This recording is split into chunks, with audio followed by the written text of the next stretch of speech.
Now moving on, in the beginning of the 20th century in Germany, there arose a Gestalt approach against structuralism. So obviously, against structuralism was who? Wouldn't. So against Wouldn't, there was a new approach that came up, and this approach was called as Gestalt approach.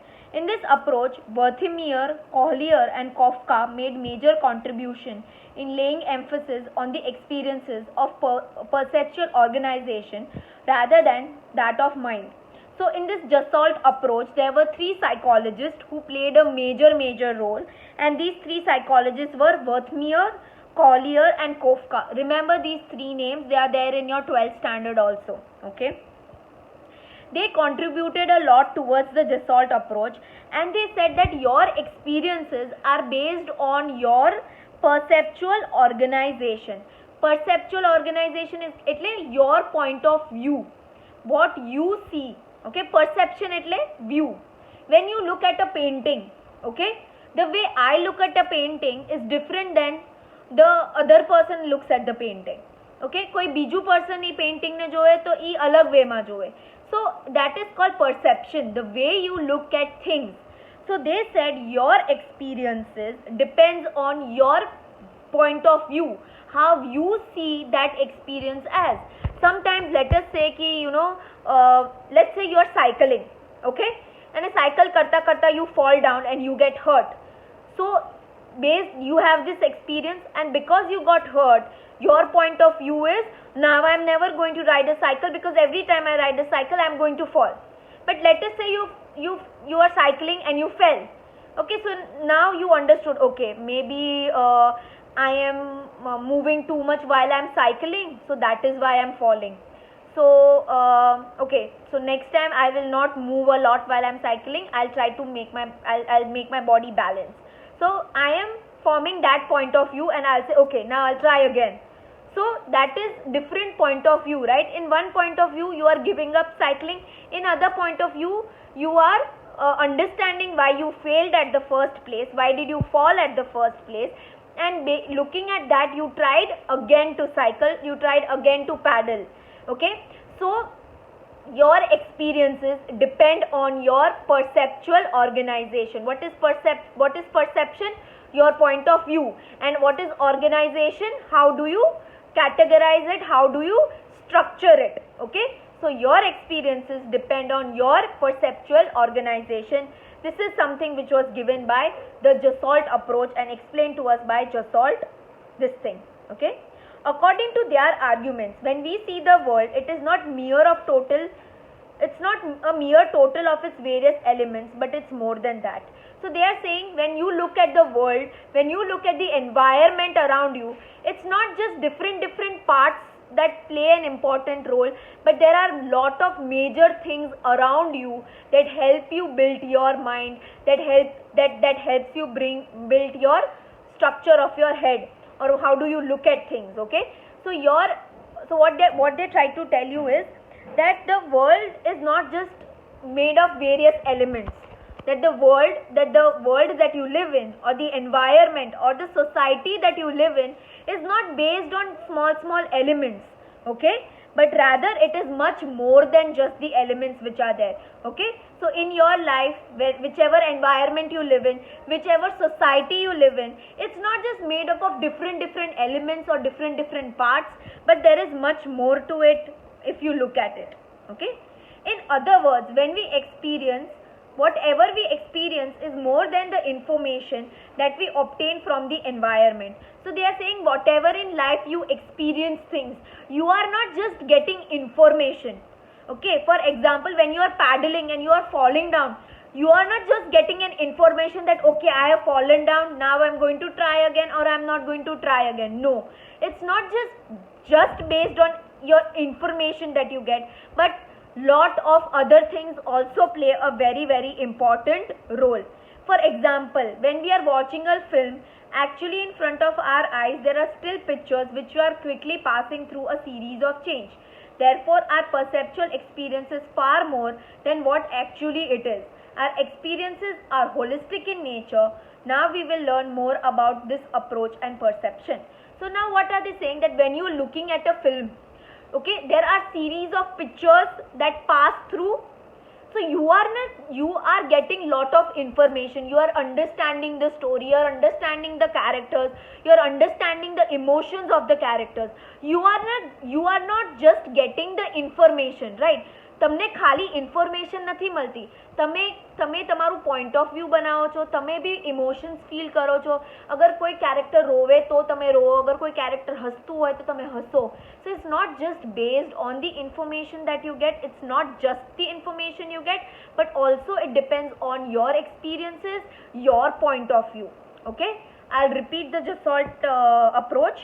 So now the Jassault approach was an approach which was against the structurism that was given by Wundt. Okay, and it came out in 20th century. Okay, it came out in 20th century in Germany. Okay, and the three main psychologists were Wertheimer, Kohler and Kafka. Now what did they say is that your mind or your development of mind happens because of your perceptual organization. What is perceptual organization? How you view things. Okay, perception is view. What is your view? What do you think about it? Okay, so based on your view.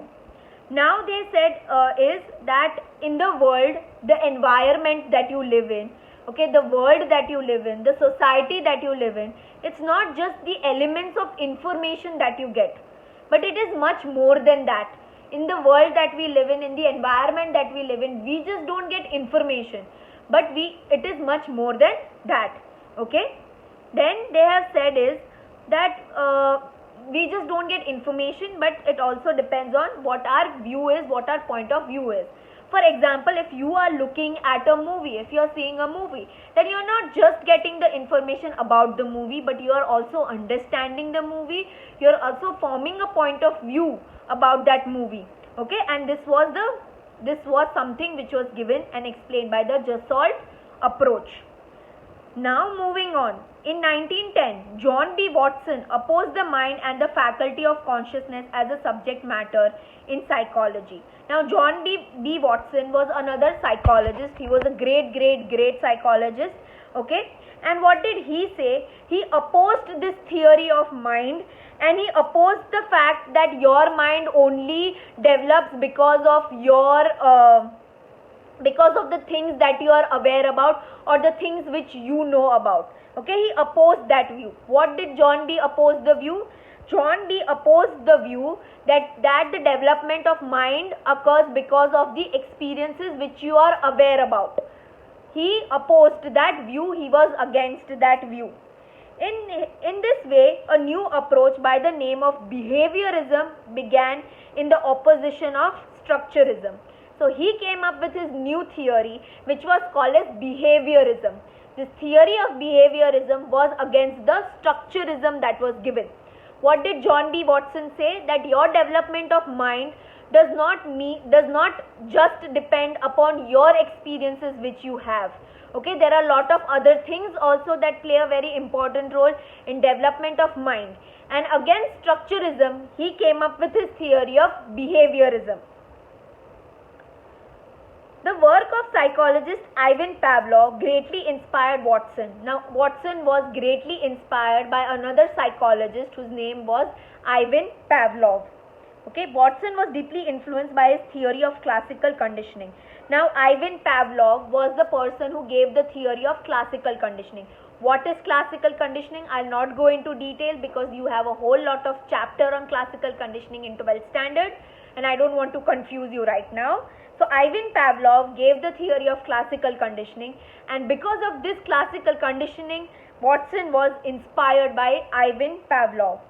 According to Watson, mind is unable to see and its introspection is something very personal. So they are saying mind cannot see, mind does not have eyes. Okay, and they are saying introspection or knowing what your thoughts, what your opinions are is something which is very, very personal. Other people cannot verify it. Now what do I feel, what thoughts I have, what opinions I have, other person cannot verify it, other person cannot test it. Okay, Watson is of an opinion that psychology is scientific and that one should pay attention to those aspects which are observable and verifiable. So they are saying psychology is a study of science, psychology is a subject of science, and that is why you should study the subject in such a way that you can observe things, you can verify things. Obviously, in introspection, nobody can observe you. In introspection, nobody can verify you. And that is why you cannot accept the fact that structuralism is something which you can take in psychology. Okay, why? Because introspection is something in which you cannot depend upon. Okay, because nobody can verify introspection approach. He gave recognition to psychology as a science of behavior or an objective study to response which is given by stimulus and which can be measured. So he said that psychology is a subject of science, and that is why you should concentrate on those things which you can observe and which you can verify, which is mainly dependent upon your stimulus. Stimulus is what they gave you an example in the chapter earlier, that the teacher enters the class and everybody stands up. So the teacher is the stimulus and the students getting up is a response. So they said that the environment that we live in gives us this stimulus again and again in various forms to which we respond to. And obviously these responses can be measured, these responses can be tested, and that is the reason why he said that this is how you can study human behavior, and he gave a new approach wherein he said that you should study human behavior. In psychology, behaviorism is given by Watson, held a dominating position, and other approaches in psychology developed around this opinion. Now this opinion about behaviorism given by Watson was something which was very appreciated, it was very well known, and because of that psychology as a subject developed around this theory of behaviorism. Now I'll repeat the John B. Watson thing again. In 1910, John B. Watson said that introspection method cannot be used in order to study psychology, because introspection cannot be measured, it cannot be verified by any other person. So he came up with a theory which was called as behaviorism. This theory of behaviorism was deeply inspired by Ivan Pavlov's classical conditioning. He said that human beings, we constantly respond to the stimulus that is given to us. This stimulus is something which you can measure it, this is something which you can verify it, and that is why you should believe, or you should focus on the theory of behaviorism, because you can measure, you can verify the behavior. Okay, and this approach is really respected and accepted around in psychology, and lot of other approaches of psychology has developed because of John B. Watson's theory of behaviorism.